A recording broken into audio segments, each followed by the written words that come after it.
welcome. Now, if you or your learning community are working to strengthen student engagement, this interview is for you.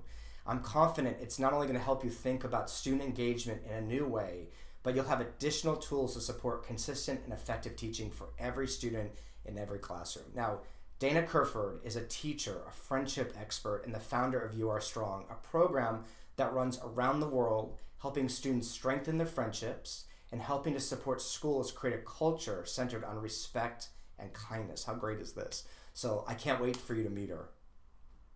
So welcome. Thank you for being here. Yeah. I'm really excited about this. I think the conversation is going to help us all think about learning from a different standpoint. Yeah. So Dana, help us understand what interrupts student engagement from your perspective.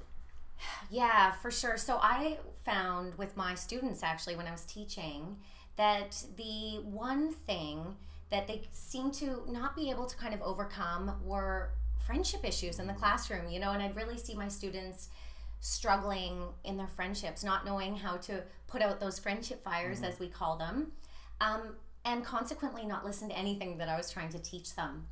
So we've actually found in our research the number one cause of stress and anxiety among children in the classroom is friendship issues. And really, in order for us to help our students flourish and really unlock their learning, which is what you do so well, is to make sure that we are helping them put out those friendship fires. Because of course, any sort of friendship drama triggers that fight or flight response in their brain, and the learning centers shut down. Like we talked beforehand, I never thought about this. Yeah. As a high school teacher, I never thought about, it was impacting learning, but I never thought about friendships. And the literacy around friendship is really when I work with you and I hear about the literacy. Yeah. So how does that impact engagement in the classroom? Like when they are working well and they figure out friendships, how does that benefit the classroom? Oh, hugely. I mean, the science actually is really quite clear. There's so much research linking children with healthy friendships to higher self-esteem, more positive body image. They're involved in more leadership roles. They perform better academically. That's a fact. They actually do better because they're not distracted by this issue they're dealing with their friends. They can actually focus and flourish. They can really be their best selves. But our learning environment obviously includes our friends. So, if there's any sort of issues happening, that's going to be their number one focus. And kids tell us, like, what's your favorite thing about school? Well, friends, right? And so when the friend thing isn't working, or they're struggling, or, so-and-so is glaring at them from across the room, they can't think about anything else.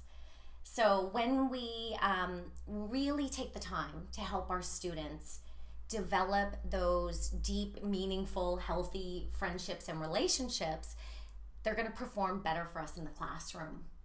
At Unleashed Learning, we do a lot of work around creating an environment where people can flourish, like that classroom. Yeah. And it makes me think about what happens outside the class. Like we all know this, but it impacts what happens inside the class. For right? sure. So you're giving students tools to negotiate those spaces. Yeah. Now, here was the thing I loved. What's the worst thing we can say to students about friendships? Oh, man. Well, there's a few things. Yeah. The first thing is, and I really think that this is a big misconception, is to assume that children are just going to figure it out. That, I teach this every day. My kids figure it out on the playground. They're going to figure it out. They actually don't. There's a whole lot of kids who don't naturally know how to make friends, have a conversation. Like there's an art to having a conversation. And conflict resolution. So we need to dispel that myth and recognize that, kids actually need to be taught these skills. So back to your question, which I love this question so much. Yeah. One of the biggest things I hear schools saying that I kind of cringe inside is, at our school, we tell kids you must be friends with everyone. Yeah, you must be friends with everybody. Really? That is really, for me, one of the most dangerous pieces of advice that we can give kids. We don't click with everybody, do we? I think you and I click. Yeah, we click. We click. But we don't. But you and I don't click with everybody. But we don't click with everybody. Yeah. And so, and the other piece is we just need to recognize and help our children recognize that there are some friendships that are really good for us. They lift us up, they make us stronger, they help us grow, we feel good. And I'm sure you at home can think of some of those friendships as well. You know, those ones that really fill you up. But there's other friendships that actually bring out the worst in us. And so encouraging children to partner up with or sit next to someone who really makes them feel bad has huge negative consequences on their well-being, on their self-esteem, and on their learning in the classroom. You know, one of the things that we do at Unleashed Learning, if you work with us, you know, but the seating plan is key. Yes. And so often we just say, sit where you want to sit. Yep. And it just creates these situations that are really, and so we have to be really mindful about where students sit. Absolutely. And how we support them, because engagement's not just work, but how do we know who we are, our friendships.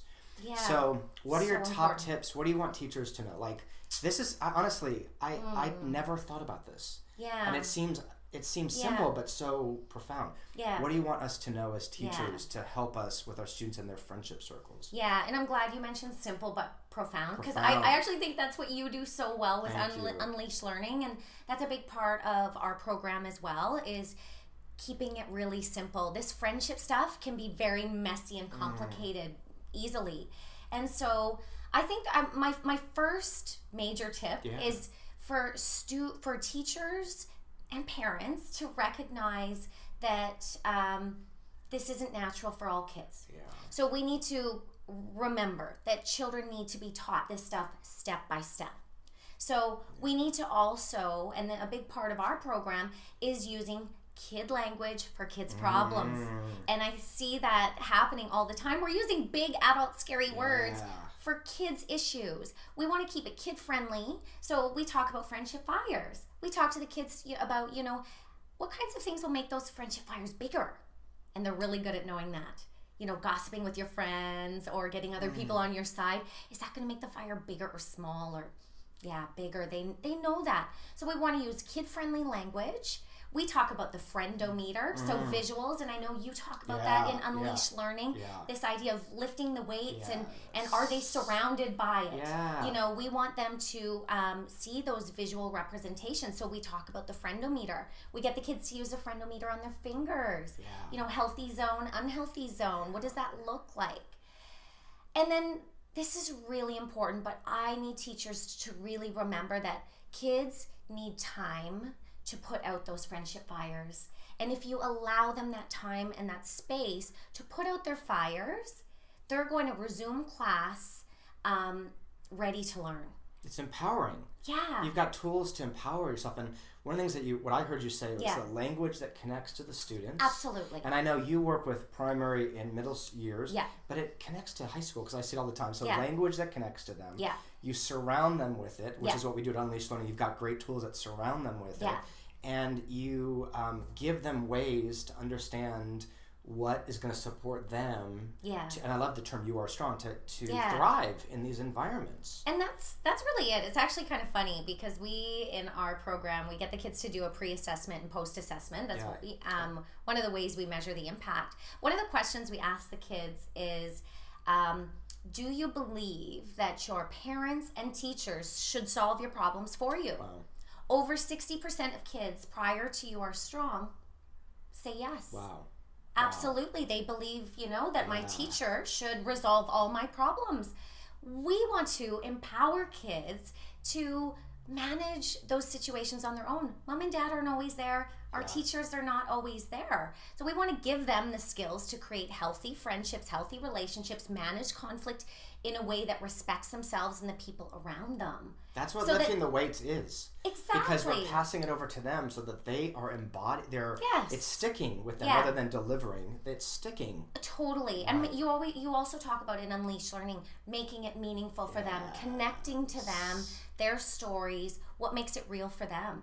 And that's ultimately what it's all about, is really making learning something that connects to their story and who they are. Yeah. And their friendships is a huge part of who they are. Yeah. So if we're not actually talking to them about that, then we're really missing the boat. And, you know, all of the, you know, positive education, the PERMA model, right, which I know you talk about a lot.